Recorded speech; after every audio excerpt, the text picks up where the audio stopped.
Bülbülədə bir sıra tarixi abidələr olmuşdur. Bu tarixi abidələr arasında İmamzadə xüsusi yer tutur. İmamzadədə 5-ci İmam Məhəmməd Baqirin övladı Məhəmməd Sadiq, onun xanımı, həmçinin nökər də dəfn olunmuşdur.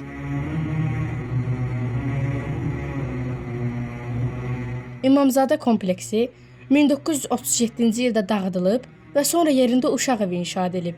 Lakin 1988-ci ildə burada təmir işləri aparılıb və 1993-cü ildən Bülbülə İmamzadəsi Məhəmməd Sadiq İmamzadəsi kimi rəsmi fəaliyyət göstərməyə başlayıb.